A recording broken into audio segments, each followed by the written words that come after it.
Welcome back to the Commanders Declassified podcast. I'm your host tonight, Brian. I'm with my guy, Mike. Mike, what's going on, man?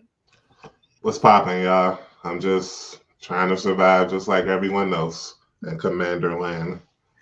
Yeah, just trying to make it through these last dog days of the Ron Rivera farewell tour. And that's right, it is a farewell tour because I don't know how to say this any nicer than this is the dying days of Ron Rivera.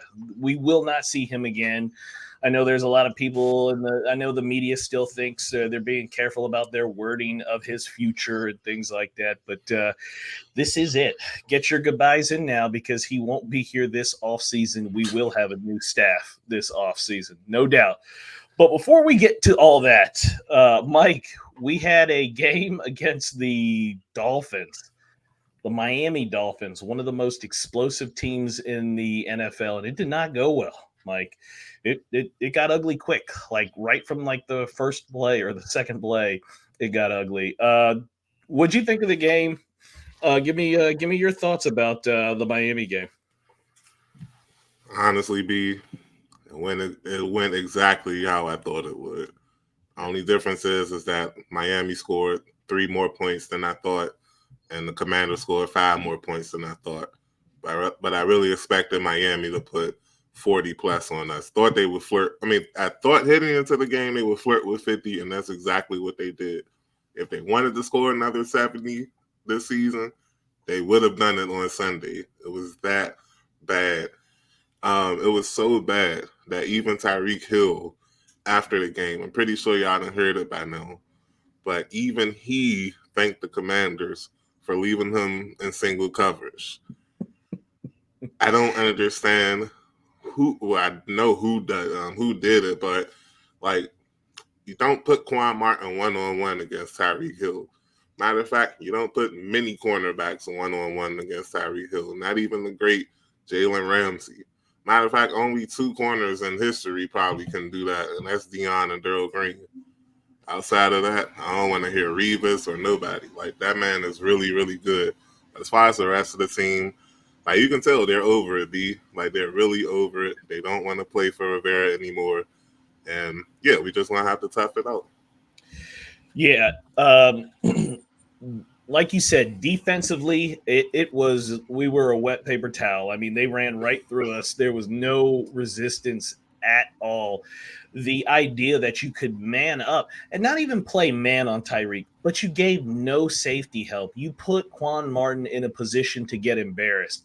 And that's not Quan Martin's fault. Like, he should have never been put in that position. If you're going to play man, okay, that safety needs to be over the top. You need to, and we talked about this on the pregame pod. You have to discourage him. You would have to double him and take him out of the picture, force the quarterback, force Tua to go somewhere else. But no, the safety was shaded on the opposite side of the field, and Tyreek just ran right by everybody, and it was a touchdown. And that happened a couple of times, and it makes no sense. You know, this guy is having a special year. Like, he could potentially get 2,000 yards. Like, he's having that type of season as a wide receiver, and you don't try to do anything. You don't try to take him out of the game, slow him down. Hey, you know he's already going to run by you. Maybe jam him at the line. Maybe it messes up the timing of their routes. Maybe we get an incompletion. No, we give him a free release and just let him run by us time and time and time again. So that falls on Ron. And to me, that's just arrogance. That's just too much confidence in your scheme, too much confidence in your players who I don't know where you got this confidence from, because we've been getting burned all season long. The secondary, over and over, the secondary gets beat. So where this kind of hubris, this confidence came from with Ron Rivera and his scheme, I just don't know. It was unfortunate. I think, just a lot of missed opportunities. KJ Henry looked nice. I saw him have a couple of tackles, but, outside of that, not a whole lot of bright spots to look at. Offensively, we ran the ball a little bit more. That was nice. It was nice to see. Brian Robinson looked really good before he got a little hamstring injury. Eric Bieniemy went back to the 5 and 7 step drop, so we saw the offense kind of struggle. There was no quick pass game. We had a couple of screens, which the defense of Miami figured out and returned for an interception or interception return for a touchdown. And it just, nothing. Just like you said, it seems like the team is lifeless. It seems like they're ready to get to the offseason. And, when a team doesn't win and they're hearing the coach preach the same things over and over again for 4 years and nothing's changing, you're going to get games like this. And it was not good. Not good at all. Anything else from that Miami game that stood out to you or upset you or you want to talk about? Because there wasn't a whole lot of fun things happening in that game. I mean, I think I do want to talk about how I said a couple of weeks ago that I'm cool with building a team around him, and that game on Sunday didn't change anything. Now, yeah, the interception, the pick six was bad on multiple parts. It was Howell, it was Wiley, it was the enemy for even calling the play. He called a similar play on the De'Anthony Brown touchdown that was called back. I really feel like we just been way too tough on the offense this season. Bieniemy and Howell. Have they been perfect? Absolutely not. Absolutely not. But we're expecting him to have this offense looking like the Dolphins offense when Miami has a more veteran quarterback, a more cohesive offensive lineman, and literally explosive weapons everywhere on the field, maybe except for tight end. I didn't see much from their tight end on Sunday, but literally everyone else, Mostert, a chain, Jeff Wilson got a couple of runs. You got Waddle, you got Hill. Like it's a lot to deal with. So, and the most important part, they're in their third year in that offense. Well, Hill is in the second year, but Hill is a cheat code. Yeah. But the Dolphins in general are in the third year of that offense. If, I'm not saying it's going to happen, if Howell and Bieniemy stays together for 3 seasons, we'll see way, way better offensive football from the Commanders. Yeah. But I don't think Bieniemy's saying, and that's a topic for another month, I guess. Yeah, that's the off season because we will have a lot of speculation come to this off season. But Mike, you make a great point. Is Howell and Bieniemy, they're being graded like a lot of fans are grading them as if they are 5-year veterans. Both of them, like this is Bieniemy's 5th year as a lone OC. This is Sam Howell's 5th year in the NFL. It's not. This is Howell's first year as a starter, first year learning an offense that is complicated. This is the first time Bieniemy's doing it all on his own. He's having to call things and try things and watch it succeed or fail. And on Sunday, it failed, right? Everything, largely failed for him offensively outside of, a couple of runs here and maybe a couple of passes. It all wasn't very good.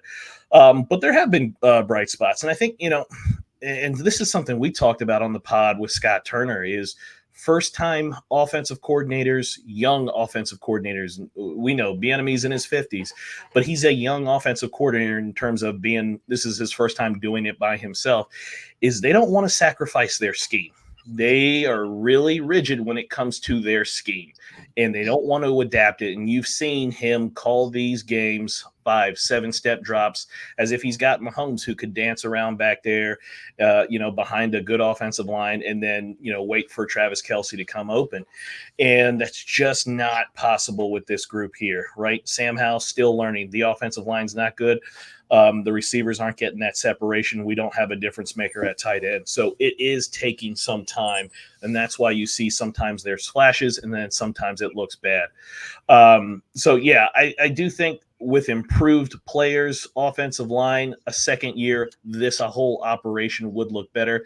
But like you said, I don't think Bieniemy's going to get that opportunity. I think the year is already gone by. I think there have been too many big losses, right? Bears, Giants, these last 2 against the Cowboys, Dolphins. We're going to see a whole new group in here. Whoever that might be. Some people think it might be offensive coordinator from Detroit, Ben Johnson. Offensive coordinator Bobby Slowick from Houston Texans, whoever it may be. I think you're going to see a new group in here come this offseason. So, yeah, if they decide to keep Hal a build around him, I think that would be a great idea. I think if our draft pick gets high enough and you have a shot at either Caleb Williams or Drake May, you have to consider it. I think those are the only two quarterbacks in the draft. I think everybody else is on par with Hal after that. So if you can have a shot at Drake May or Caleb Williams, then you have to take that. You have to consider that because those two, I think, are special quarterbacks. Everybody else, I think, is really on the same level as Sam Howell. And we'll talk about that in the offseason. Game is done. We got the bye week. And of course, even though it's a bye week, there's still no shortage of news happening with this team, Mike. As always, maybe not some of the controversies that we used to have in the past now that Snyder's gone, but that doesn't stop some of these players from saying some things. And you got some interesting comments from one of the team's captains. Yeah, so after the game on Sunday, John Allen was talking about team culture and whatnot. His regular annual spill, it feels like now. Yeah. This season, he's been doing a weekly interview on the Sports Junkies on Monday mornings after every game or whenever after every game. And EB, he flat out asked him if he ever thought it might not be that he might not play for the Commanders for his entire career. And he answered honestly. He said, I'm going to quote him directly. He said, 1,000%. I'd be lying if I said I didn't.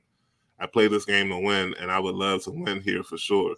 But I want to win first and foremost. That's always going to be at the front and center of my mind. Everything I'm going to be doing in my career is going to make sure I have an opportunity to win.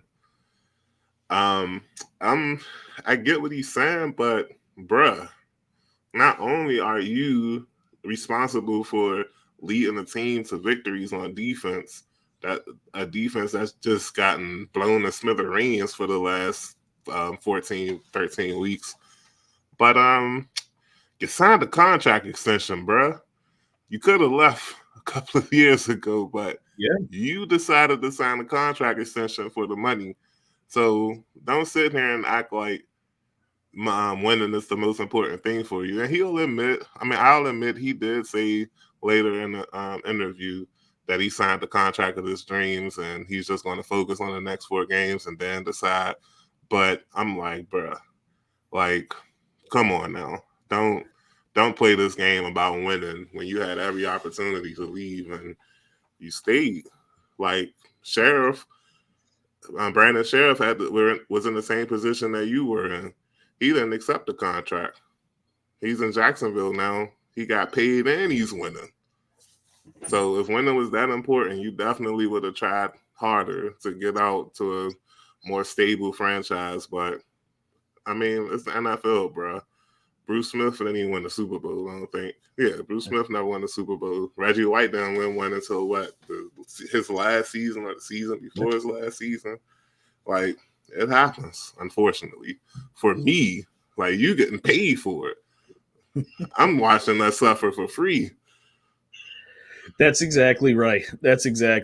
And before we go further with that, we do gotta pay a few bills around here. As always, we are sponsored by DraftKings Sportsbook app. We appreciate them. And I'm going to read this, and this is usually Eric, and Eric does an awesome job, but I'm going to try to do it justice. Hopefully, Eric will think I do a good job. So we've got NBA action happening right now. It's that in-season tournament that is very exciting. In the NBA, the game can change in an instant. But no matter how the action unfolds, DraftKings Sportsbook has your back. This week, new customers can score 150 instant dollars in bonus bets just for betting $5 on basketball. Win or lose, get an instant dub. That's huge. $150 in bonus bets when you bet $5 on NBA basketball, win or lose. Uh, Download the DraftKings Sportsbook app now and use the code CDP11. That's Commander's Declassified Podcast 11, CDP11. New customers can get 150 instantly in bonus bets for betting just $5 on basketball. Only DraftKings Sportsbook with code CDP11. The crown is yours. You have a gambling problem? Please call 1-800-GAMBLER. In New York, call 1-8778-HOPE-NY or text HOPE-NY 467-369. In West Virginia, visit www.1800gambler.net. Please play responsibly. In Connecticut, help is available for problem gambling. Call 1-888-789-7777 or visit ccpg.org. On behalf of Boot Hill Casino and Resort in Kansas, must be 21 or older in most eligible states, but age varies by jurisdiction. See DraftKings.com/sportsbook for details and state-specific responsible gambling resources. Eligibility and deposit restrictions apply. Bonus bets expire 168 hours after issuance. Terms at sportsbook.draftkings.com/basketball terms.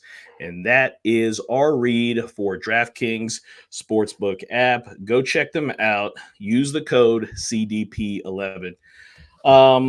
Back to your point about Jonathan Allen, Mike. You're exactly right. Jonathan Allen had the opportunity to just say, you know what, I don't want to sign back here and go somewhere else. But you took the money. When you take the money, you're obligated at that point.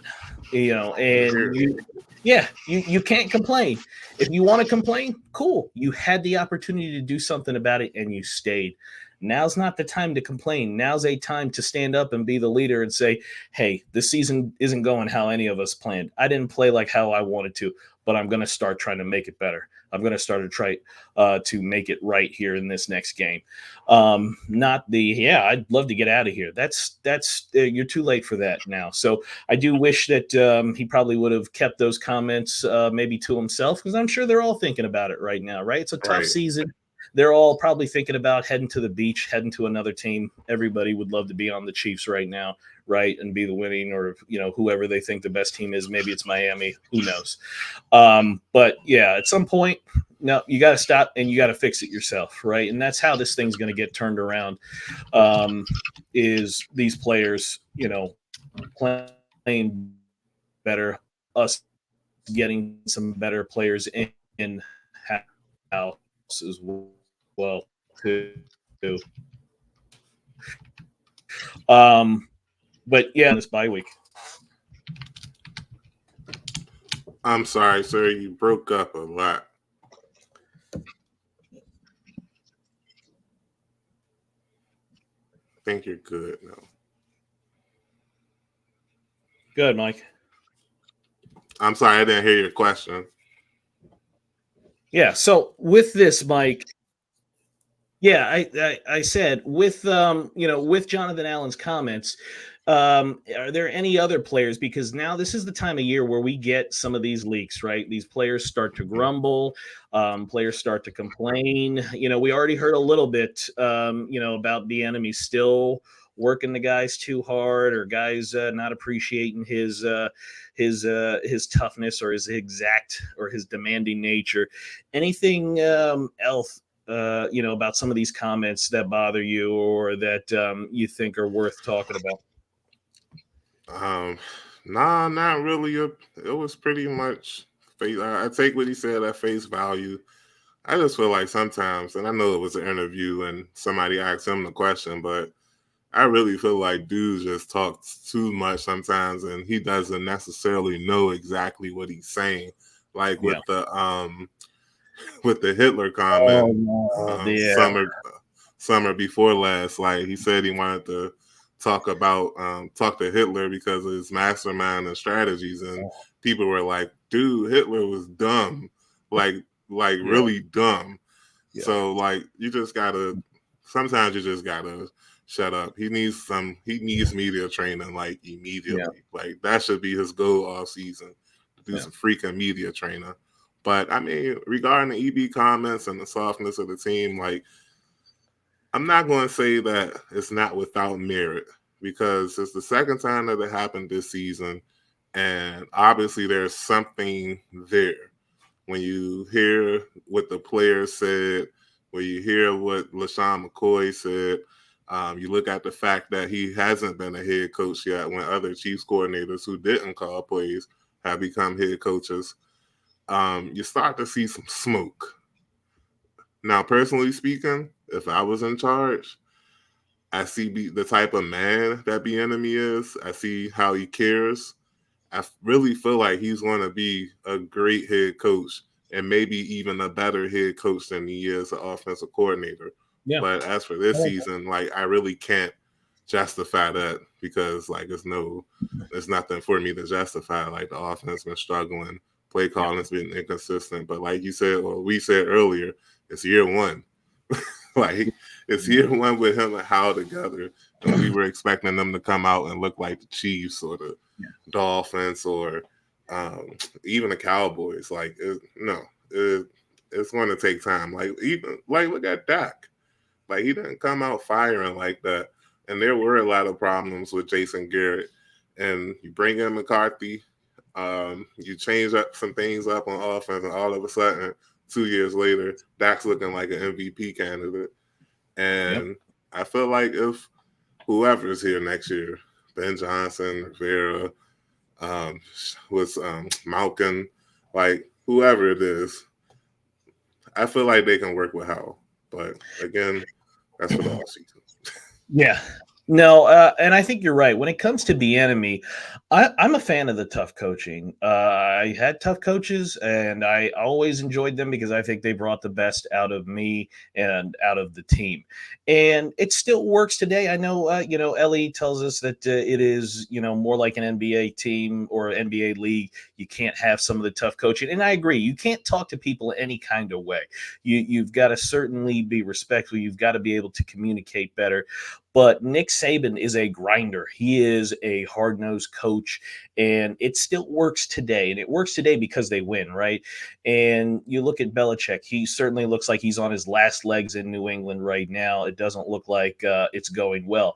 But when it was going well, he was one of the tougher coach, no nonsense, and it was because they were winning. People could stomach it when you were winning. When you're losing and things aren't going your way, and you're a tougher coach, and you're a grinder, and you're yelling, that's when those things start to add up. They pile up and it wears on people because not only are you getting yelled at in practice, then you go out on Sunday and lose by 40 points.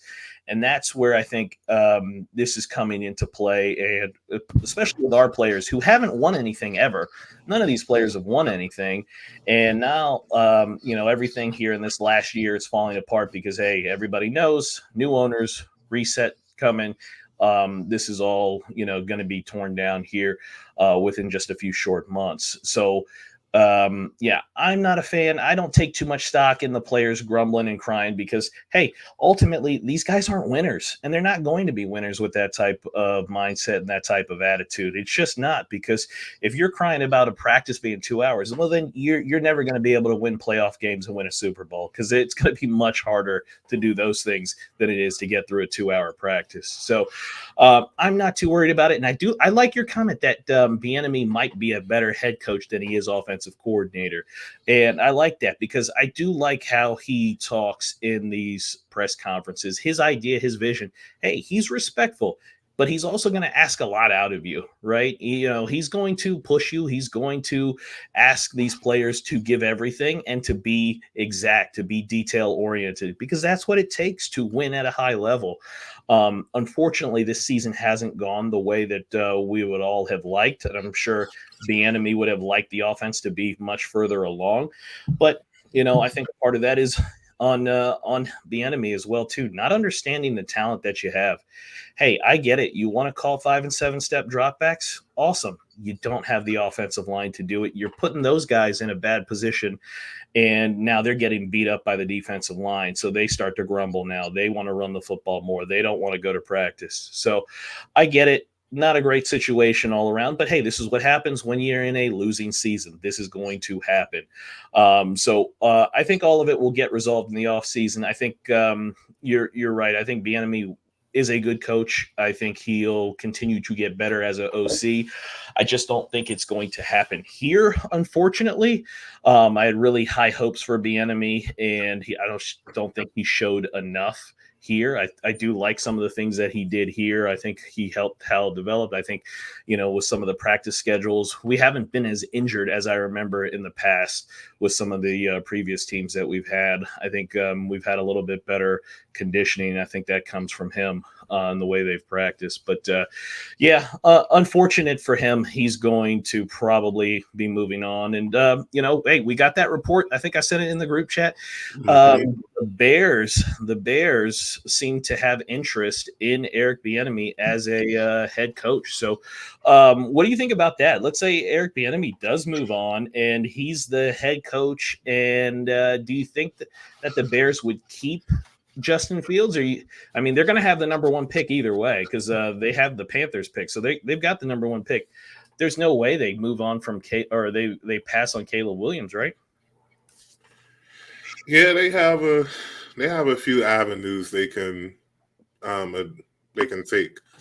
As far as Bieniemy becoming the Bears coach, why not? I like it. Yeah. That's a franchise that's been offensively starred since their last Super Bowl win in '85.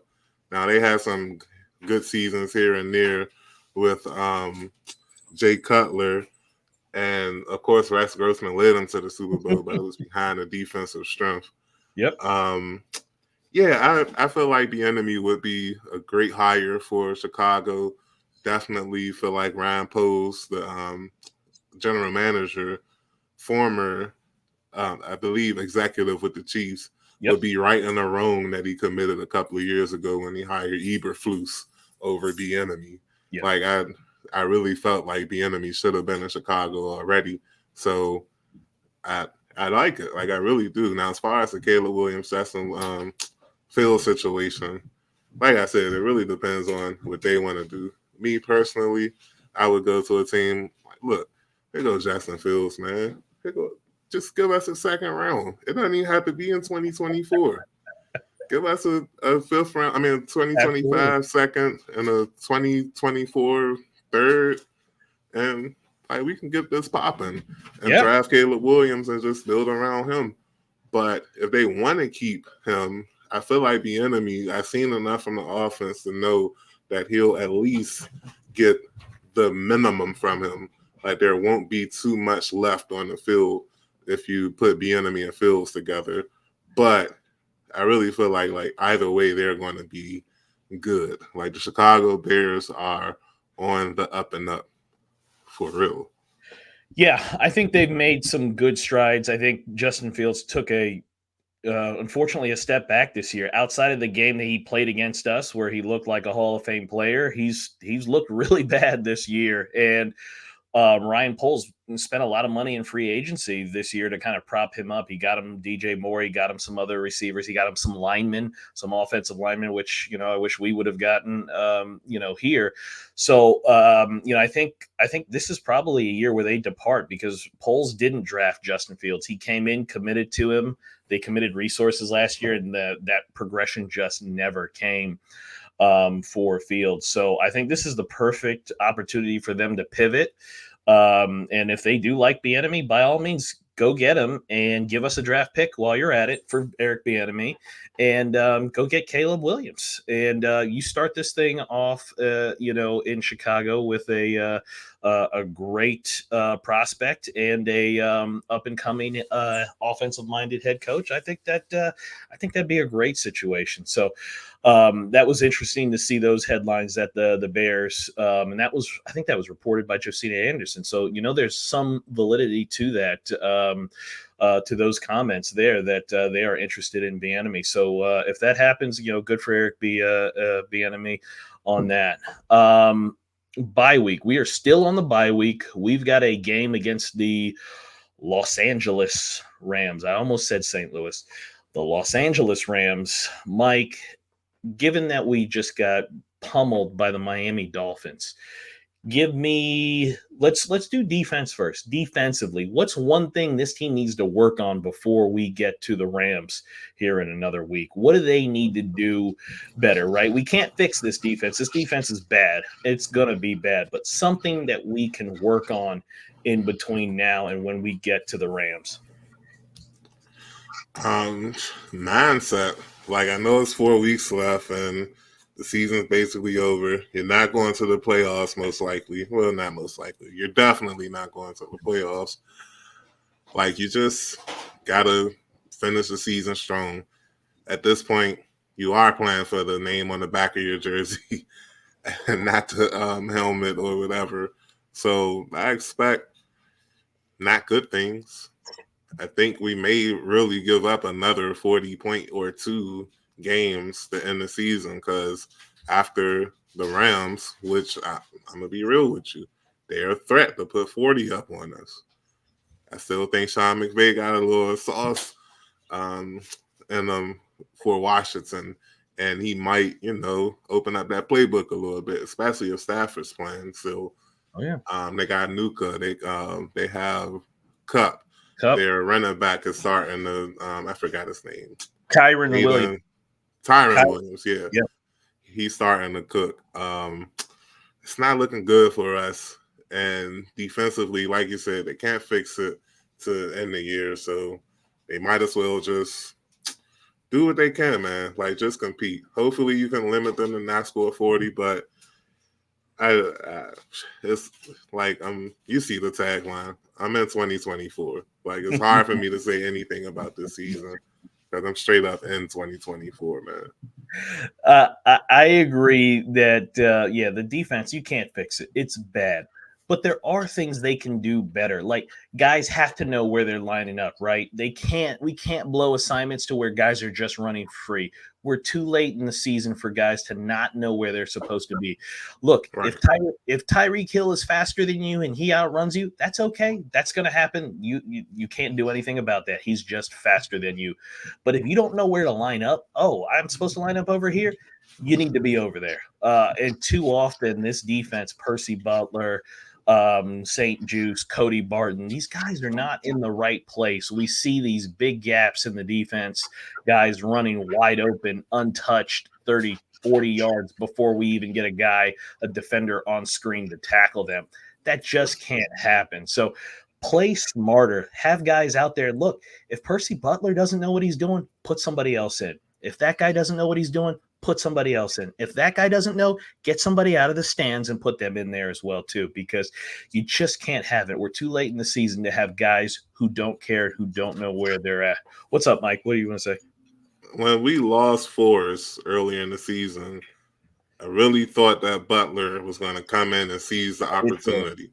I did too. I really did, but it honestly ended up with me missing Forrest. Like, I really feel like that's when things really fell off the handle.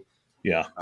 Or fell off the racks or tracks or whatever when Forrest was injured. It just seemed like the mediocrity became trash. Yeah. Just absolute trash. There's another word I've been using in the chat, but I won't say that. No, you're right. The drop off from Derek Forrest to Percy Butler has been huge. Like night and day. I was one of the believers. I thought for Butler could do it, right? He's got the athletic ability. I was like, man, he could do it. He could, not that he would be better than Forrest, but maybe something similar. And it's not even close. Butler is just not seeing where the ball is when it's in the air. He doesn't break on it. He's late to break on it. He's always chasing. Like, if you're a free safety and I'm looking at the back of your jersey, that means you're beat. That means you've already been beat and it's too late. You've given up the touchdown. And that happens constantly with Percy Butler. So that's not a good thing at all. And I don't know. Some of it could be scheme related too, right? They may be asking him to do all kinds of crazy things within that defense because he's shown us he's not a single high free safety, but we keep putting him out there Like every play, he's single high free safety and he gets burnt, and I don't understand it. So to me, that falls more on coaching. The guy's already shown you he can't do it, but you still put him out there. So that's what I want from this group. Play smarter. Know where you're supposed to be. If Ron said he was going to make this thing simpler for the players, well, make it even simpler for them. They all need to know where they need to line up. Something that let me get your thoughts on this, because I don't think a lot of people notice this. Rivera, to his credit, used more three linebackers on the field at the same time. Khaleke Hudson had 28 snaps in this game. That's the most. Usually Khaleke Hudson was averaging 6, 7, 8, 9 snaps. He had 28 this game. What do you think about that? And Ron, because that's a big difference from Del Rio to Ron, is that Ron used a little bit more three linebackers. So what do you think about him having three guys on the field at the same time? Mike, kind of picked the wrong week to do it. Versus the Dolphins with the speed that they have everywhere. I wouldn't have did that this week, but I mean, to his credit, he did try something else different. But honestly, Sunday was just one of those days where it didn't matter if they lined up in base package or Buffalo nickel or I don't know, Canada nickel, whatever. Like it just wasn't going to work with this personnel and that coaching staff against a genius like Mike McDaniels and the players that they had. It just wasn't working. I'm not trying to sound like a downer. Like y'all know, I get just as hype as everybody else about the team. But the facts are facts. Like we are over it. Like we are ready to move on. Like Belichick said, we're on to Cincinnati.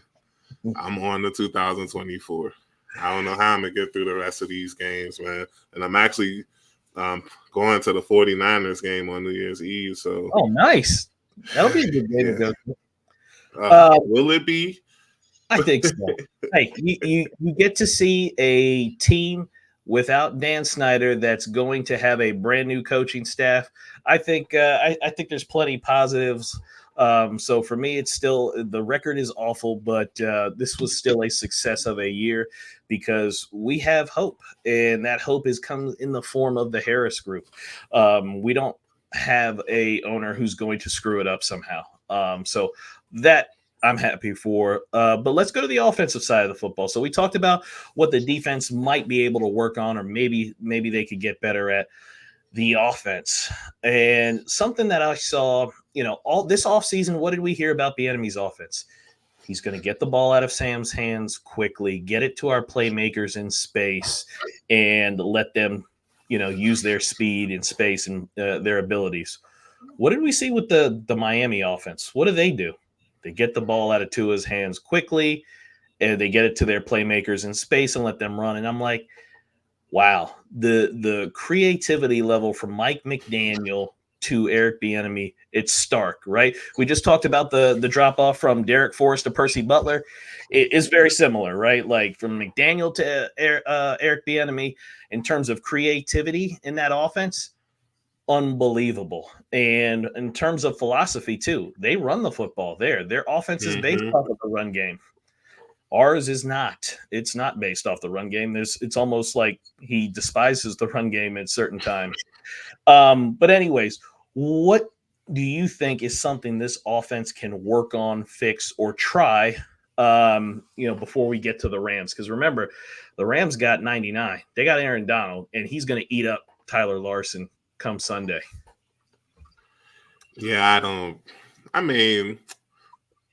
yeah, Donald is Donald, but I feel like this season he hasn't been super impactful like he was in his prime. Now, could he disrupt this offensive line? Of course, why not? I can probably go in and get a sack on this O-line, and I'm all messed up right now. But as far as like other stuff I want to see towards the end of the season, starting next Sunday, like for the love of God, play Mitchell Tinsley and Cass Allen. Yes. Like, my goodness. Like, it's 4 games left in the season. We are going nowhere. can we please see these two rookie wide receivers on the field? Not saying that I don't want to see McLaurin anymore, but he's older in his age. I mean, he's older. It's the end of the year.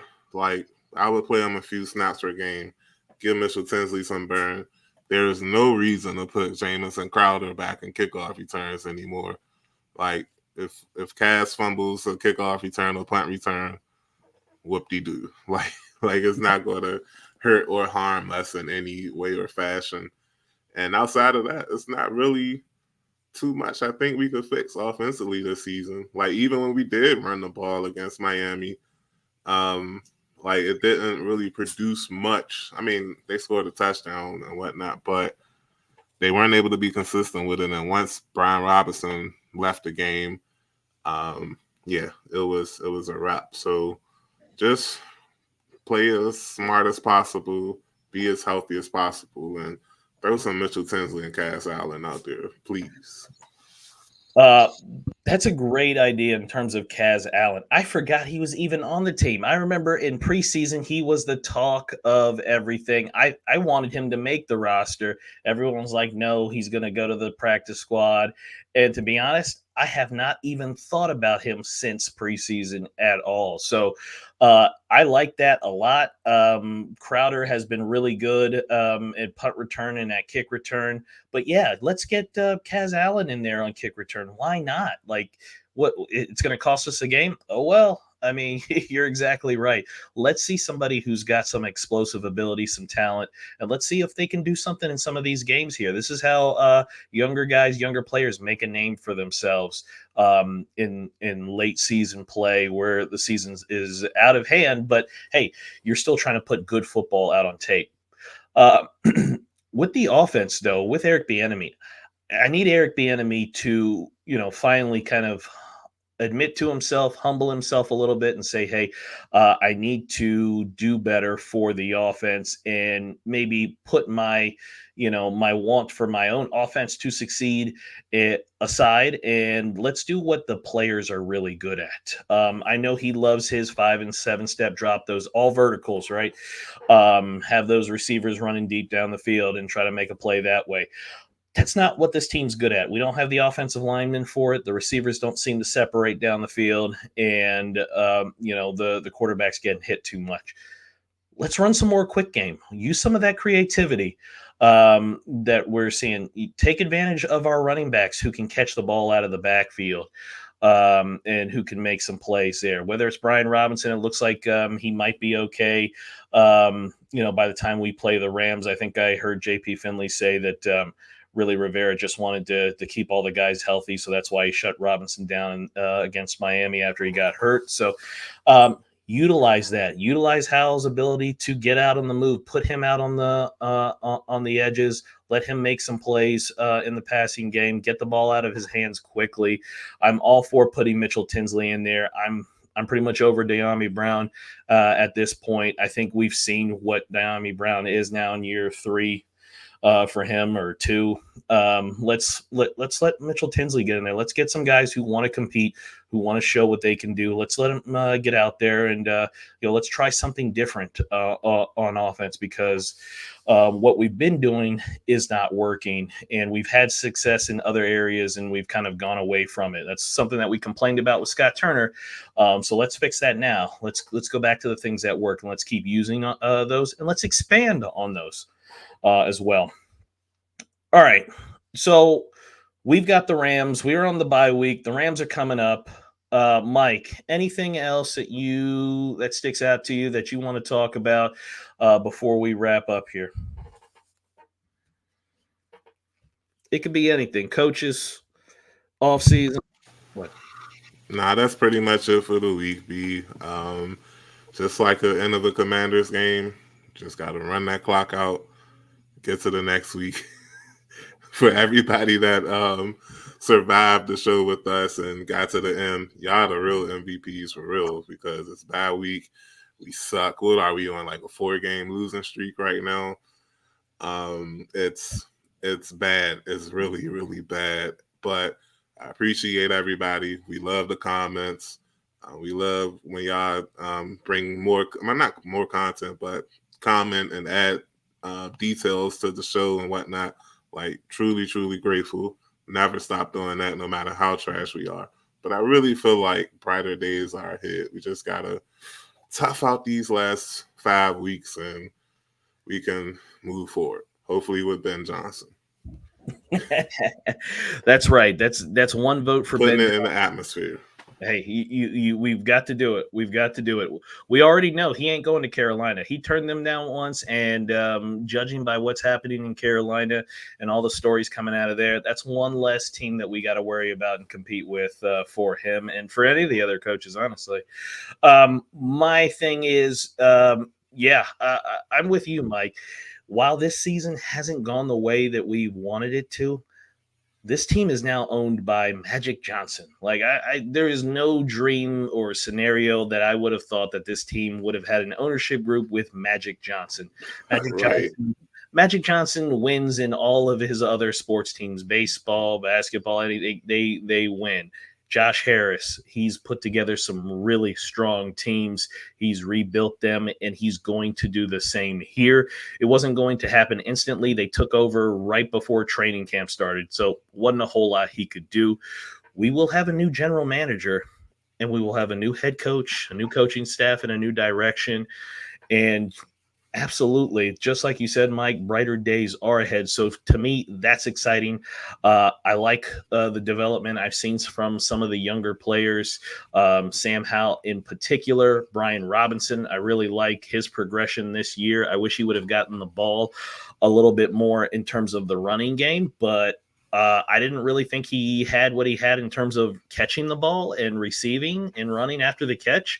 So that was nice to see him get some shine there. Gibson looked a little bit better in this role. When they split Gibson out and Sam throws it to him down the sideline, that's almost that was fire. Like he's done that multiple times. Like, where's that? We need to go back to that in the offense. FYI, Eric Bieniemy. But some of the younger players, I have really liked watching them play. Unfortunately, none of them have been on the offensive line, so we got to address that. And hopefully we can get some younger guys on defense. I'd like to see Jabril Cox, a guy we picked up off of the Dallas practice squad, who highly athletic linebacker. Can he get in the game these last 5 games, whatever it is, on defense? I mean, I'd love to see him play. I'd love to see Khalil Hudson continue to develop. And, this will be one of the most exciting off seasons that we'll have in a long time, because so much is going to be happening. So much is going to determine how this franchise goes for the next 5 to 10 years. So I'm excited about that. Thank you, everybody, for listening. Please go check out DraftKings Sportsbook app. Use our code CDP11 on all the NBA action this weekend, and we will see you next week. We will be back next week with more action, and everybody, take care.